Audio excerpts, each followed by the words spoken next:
Hi, I'm Katie Wyatt. I'm the Executive Director for Sistema USA, and I'm thrilled to welcome my friend and colleague, Deborah Rutter, the President of the John F. Kennedy Center for the Performing Arts. We're going to talk a little bit today about Deborah's experience with El Sistema and also about her thoughts and ideas on citizen artistry. Deborah, thank you so much for joining us here at Duke University. We're thrilled to have you, and thank you for spending time with our students and with our El Sistema community. I have just a couple of questions for you, and it's mostly about your thoughts on civic engagement and orchestras and the power of the arts to change lives. And I especially admire your commitment to citizen musicianship and citizen artistry, these ideas. And I understand you first developed these ideas with the Chicago Symphony and then brought them to the Kennedy Center. Will you tell me more about that and just how the idea started and what citizen artistry means to you? Well, thank you, and it's wonderful to be here, and it's great to see friends flourishing and their lives growing and our connections extending. So it's really fantastic, and what a beautiful place it is here.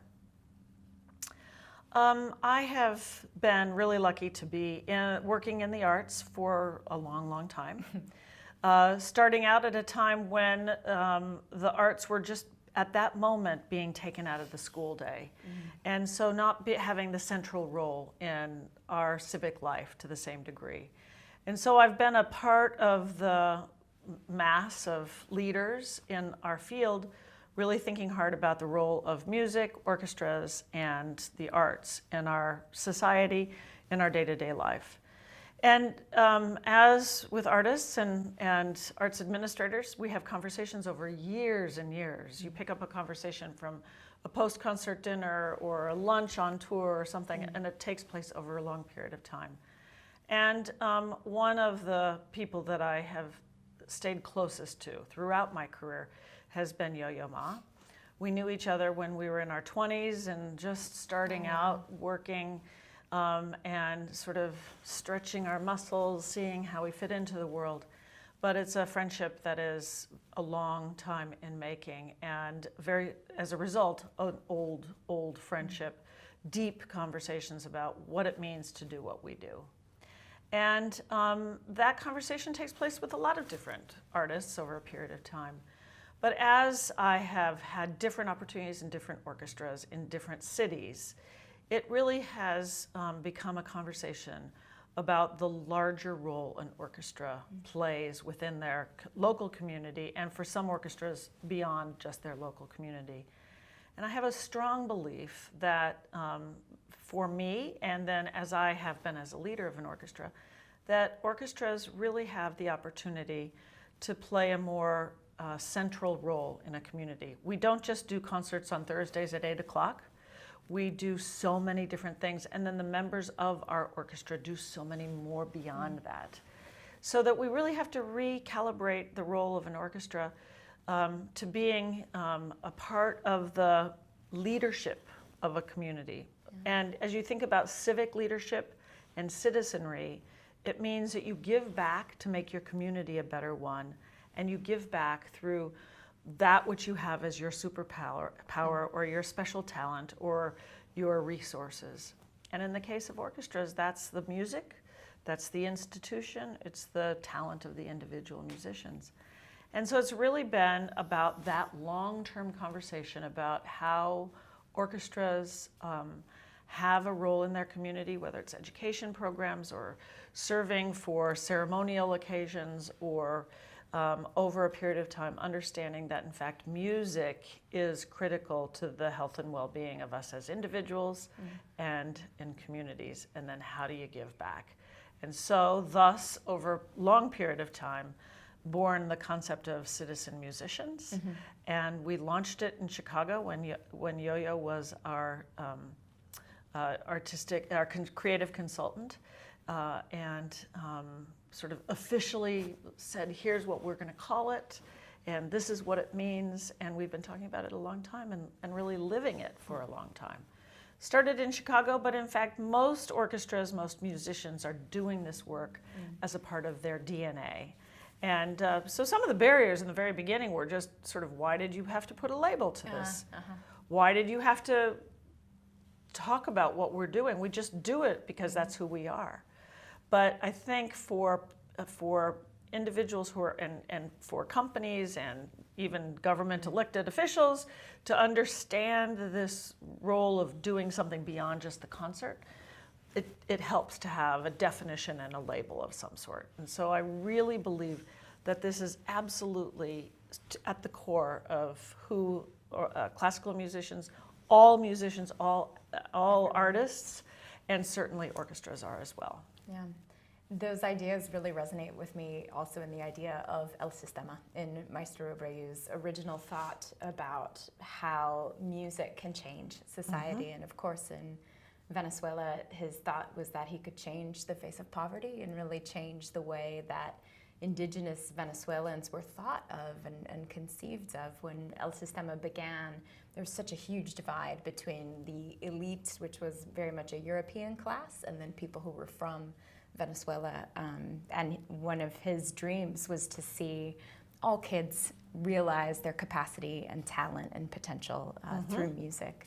Tell us about your experience with El Sistema, and we're honoring Maestro Abreu during this time following his passing.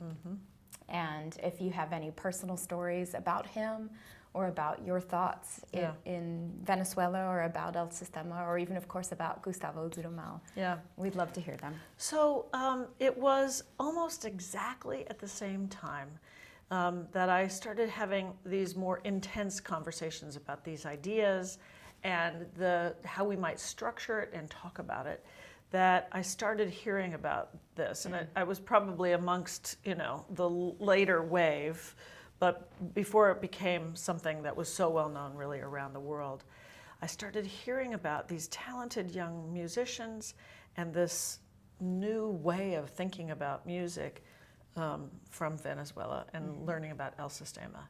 And this whole concept that Maestro Abreu advocates for, has advocated for, which is that through music you can understand who you are, you can learn about society, that you can develop as a human being, that it is art for life's sake, not art just for art's sake, art for art's sake as well, but it's art for life's sake. And that in a way it is a social initiative, not just an artistic one. Totally. Is one that is at the core of a lot of what I'm talking about and what we think about and talk about now at the Kennedy Center, either directly through El Sistema-like programs or philosophy that we are weaving into some of our education programs. And so you cannot, life is about tipping points. I think these new directions that really take off are about tipping points. People have been talking about them for a long time, and then suddenly they click in and they're going. Yeah. And clearly El Sistema clicked in and became really an international force because he had been doing it for a long time. It was working. He had saved so many lives. And then others started learning about it and then talking about it and understanding that there was a piece of them in it as well. And I think it's hard to say which of these ideas came first. It was all in the air. It is about where society is going and the role of artists in society. I heard a lot about him. I heard about him probably first and foremost because people started buzzing about this young guy who was an amazing conductor. I'll never forget the moment that Daniel Barenboim said, "You pay attention to that man right there. Wow. He is it. He's the future." And that was the first time I met him was in 2006. And that's Gustavo Dudamel. And that was Gustavo Dudamel, and it was backstage at the Berlin Philharmonie. And I thought, okay, great. Is there just another assistant conductor in the room or something? But then a little bit, and seeing him work and seeing his work was incredibly inspiring. And then more importantly, to actually talk with and get to know Maestro Abreu, who is a complex individual, who was a complex individual. He is here with us. For the many of us who haven't been able to see him in a long time, It's an idea that he's not here, but in so many ways he is still here with us. What an inspiration to understand the power that self-reflection, dedication, the mentoring of a musician with another musician, the whole concept that this is something that you work on together and that it is for something that's higher than yourself. You're working towards something that's greater than just your own achievement or your own identity. These are all concepts that he spoke to so magnificently, and that he could build that network was really extraordinary. So to you meet lots of brilliant young musicians frequently in the work that we do, because you just have so many musicians you come across. But then when you have the opportunity to actually experience firsthand this group of individuals who have dedicated their lives, who have trained, and who love each other and the work that they're doing and their instrument, and then the greater thing that they're working towards, which is music, is overpowering. Yeah. I'll never forget feeling that energy, that excitement, that sort of spiritual moment of hearing the orchestra for the first time, the Bolivar Orchestra, and seeing them come together is transformative. I mean, you just can't really compare anything to what it's like to hear them perform. Yeah, I totally agree. So, spending time with him, honoring him, learning from him, truly a life-changing experience. I don't need to tell you that. Knowing all of that, many of us in El Sistema USA had this similar transformative experience, and then uprooted whatever we were doing and changed our lives to join this movement and to essentially jump on this train of building El Sistema inspired programs in the United States. For a lot of us, that meant dropping careers that we had been pursuing or quickly changing directions. It meant building brand new nonprofits. So the majority of El Sistema USA programs across the country are less than 5 years old.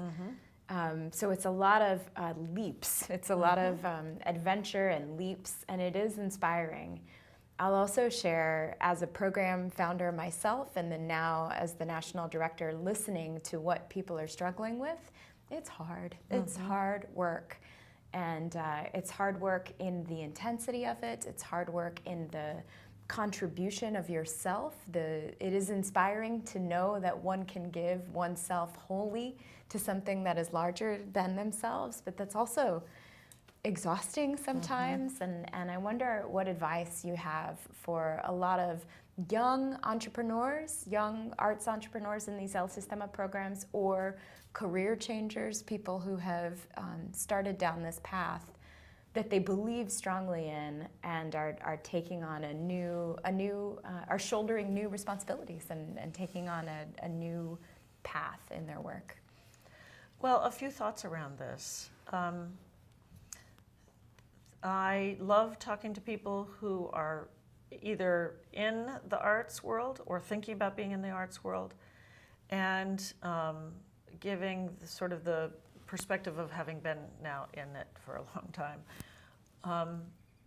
Even if we're doing work not in El Sistema-based organizations, being in arts organizations is a dedication of your life. It's consuming. It has to be. It's a life choice. It is not a job. And those people who see it as jobs will get exactly that much back out of it as well. But those who really see it as a life's mission and give to it what they can, will have a reward like no other work, because it is always about giving of yourself to others. So it is this act of citizenship, if you will allow me to use that word. And my daughter and I talk about this quite frequently, because she loves and admires the work, but she is sort of, she has seen the toll that it takes. Yes. She has lived that. She has given to the arts by having a mother who has given so much to it. But I have to say, there is a huge network of people. And that network of people in this work, whether it's El Sistema and El Sistema inspired or in the arts, we are in this together. And we can and should and always support one another. And the fact of the matter is, it's hard work to be doing anything. Yeah. True. Whether you're starting out a career as a True. doctor or a lawyer or an entrepreneur, it's all hard work. But in this case, you're saving lives. And honestly, you're doing it with and through a vehicle, if you want to call music a vehicle, that you love and that you believe in. Yeah. And so as long as you're okay with the responsibility that you're saving lives, I really can't encourage more of it. It takes dedication. It takes stamina. It takes perseverance. It takes passion. And it takes a belief that art and music can make the world a better place. And I firmly believe it. The more I work in a large institution that does countless performances every year, reaches millions of people in our building and around the world, the more I think about how important the one-on-one relationship of a mentor, a teacher, and a student is, and how that's where we need to focus our energy and our time. So I love the Kennedy Center. I love my job. I have a burning desire to ensure that it is open and accessible for all of the arts, for all the people of our country and around the world. But on a day-to-day basis, what I really worry about is, does every child have the opportunity to discover who they are? And the best opportunity is through the arts. You don't have to be a great singer. You don't have to be a good actor. You don't have to even learn how to play the viola.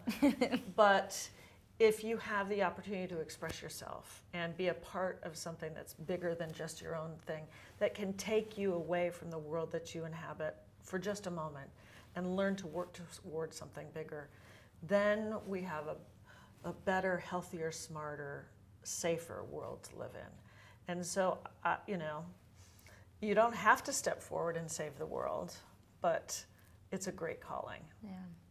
I can't think of a better way to end. Thank you so much, Deborah. It's great to see you. So happy to have you here. Yeah, thank you. And thank you very much for joining us for this interview with Deborah Rutter, president of the John F. Kennedy Center for the Performing Arts here at Duke University with El Sistema USA.